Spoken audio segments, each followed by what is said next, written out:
सुरुवात करूयात। मनोज जरांगे यांच्या नेतृत्वाखाली मराठा आरक्षणासाठी अंतरवाली सराटी ते मुंबई अशी पदयात्रा काढण्यात येते। ही पदयात्रा आज लोणावळ्याहून दुपारी नवी मुंबईमध्ये दाखल होईल। मुंबई पुणे द्रुतगती महामार्गावरून मराठ्यांचा मोर्चा मार्गस्थ होणार आहे। त्यामुळे द्रुतगती महामार्गावरील पुण्यावरून मुंबईच्या दिशेने जाणारी वाहतूक पदयात्रेदरम्यान बंद ठेवण्याचा निर्णय महामार्ग पोलिसांनी घेतलाय। नवी मुंबईत कृषी उत्पन्न बाजार समितीमध्ये मोर्चा धडकल्यानंतर या ठिकाणी सभा होणार असून या वाशी मार्केटमध्ये जरांगे यांचा मुक्काम असेल।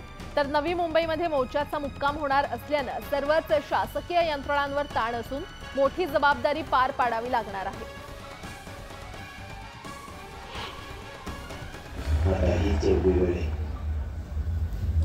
समाजासाठी पाठबळ देऊन एकमेकाला साथ देण्याची यावेळी सर्वजण आपल्या महाराष्ट्रातल्या मराठा कार्यकर्ते पाठीशी उभा राहा आणि सगळे मुंबईला या। मनोज जरांगे पाटील यांचं मराठा आरक्षणासाठीचं भगवं वादळ आज नवी मुंबईमध्ये धडकणार आहे। मराठा आंदोलक लाखोंच्या संख्येने नवी मुंबईमध्ये दाखल होणार असून नवी मुंबईतील एपीएमसीतील सर्व मार्केट 2 दिवस बंद राहणार आहेत। एपीएमसी मार्केटमध्येच आंदोलकांची रात्रीच्या राहण्याची आणि जेवणाची व्यवस्था करण्यात आलेली आहे। जरांगे यांच्या नेतृत्वाखाली नवी मुंबई शहरात मुक्काम असल्याने सर्वच कृषी उत्पन्न समितीमधील सर्व बाजारपेठा बंद ठेवण्यात येणार आहेत।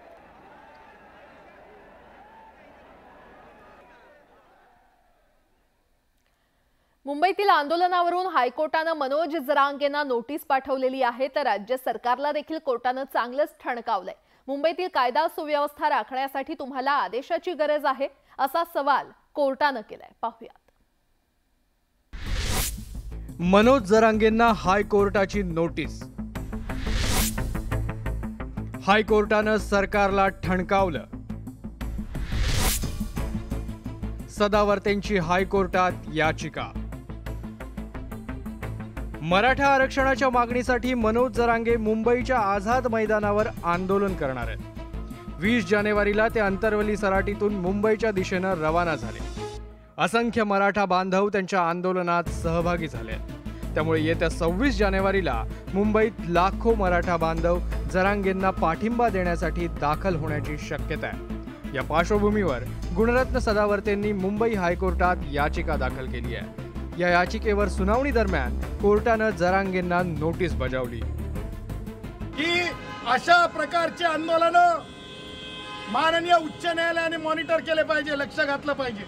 ह्या याचिका लवकरात लवकर निकाली काढू नये जोपर्यंत हे आंदोलन थांबत नाहीत, शमत नाहीत। त्याचबरोबर म्हणून आम्ही न्यायालयाला विनंती केली की तुम्ही मॉनिटर करा। न्यायालयाने ती याचिका तशीच जिवंत ठेवली मॉनिटर करण्यासाठी। त्याचबरोबर मनोज जरांगेंना नोटीस काढली। जरांगेंच्या मुंबईतील आंदोलनामुळे कायदा आणि सुव्यवस्थेचा प्रश्न निर्माण होऊ शकतो असा दावा सदावर्तेंनी याचिकेत केलाय। तसंच जरांगेंना मुंबईत येण्यापासून रोखावं अशी मागणीही त्यांनी केली। त्यावर सुनावणी दरम्यान कोर्टाने राज्य सरकारला खडे बोल सुनावले। कायदा सुव्यवस्था राखण्यासाठी तुम्हाला आदेशांची काय गरज आहे असा सवाल हायकोर्टाने केला। तर मनोज जरांगेंच्या मुंबईतील आंदोलनाबाबत योग्य ती कायदेशीर कारवाई करण्यास सरकार तयार असल्याची माहिती महाधिवक्ता सराफ यांनी दिली। मराठा आंदोलनामुळे मुंबईतील जनजीवन विस्कळीत होणार नाही याची जबाबदारी राज्य सरकारची असल्याचं कोर्टाने सरकारला बजावलं। तसंच हजारो वाहनं आणि लाखो आंदोलक शहरात आल्यास काय करायचं ही सरकारची जबाबदारी असल्याचंही कोर्टाने सांगितलंय। दरम्यान राज्य सरकारने जरांगेंसमोर 3 कलमी प्रस्ताव ठेवल्याची चर्चा होती। मात्र असा कोणताही प्रस्ताव आला नसल्याचं जरांगेंनी स्पष्ट केलंय। मनोज जरांगे मुंबईतील आंदोलनावर ठाम आहे। त्यामुळे आगामी काळात जरांगे आणि राज्य सरकारमध्ये संघर्ष झडण्याची शक्यता वर्तवली जाते। Bureau report, news 18 Lokmat. Maratha आरक्षणाच्या मागणीसाठी जालन्यातील अंतरवाली सराटी या गावातून निघालेली जरांगे यांची पदयात्रा शुक्रवारी मुंबईमध्ये धडकणार आहे। मात्र यामुळे शहरातील जनजीवन विस्कळीत होण्याची भीती आहे। दरम्यान कायदा आणि सुव्यवस्थेची परिस्थिती निर्माण होणार नाही आणि शहरातील रस्ते अडवले जाणार नाहीत याची खात्री करण्यासाठी आवश्यक ती कारवाई करण्याचा अधिकार सरकारला असल्याचं खंडपीठाने स्पष्ट केलंय। त्या पार्श्वभूमीवर राज्य सरकारकडून आज उच्चस्तरीय अधिकाऱ्यांची बैठक बोलावण्यात आली आहे। मनोज जरांगेंच्या मोर्चाच्या पार्श्वभूमीवर या बैठकीमध्ये चर्चा होण्याची शक्यता आहे।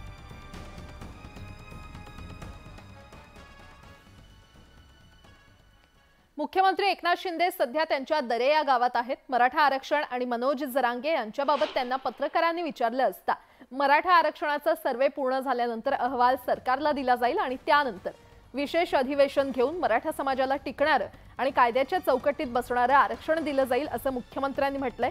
तर मनोज जरांगेंनी आंदोलन टाळलं पाहिजे असं देखील ते म्हटलं. पाटील यांना देखील माझं सांगणं एकच आहे की बाबा सरकार जर निगेटिव्ह असतं, सरकार काम मराठा आरक्षणावर करत नसतं तर आंदोलनाचा मार्ग एक आपण समजू शकतो.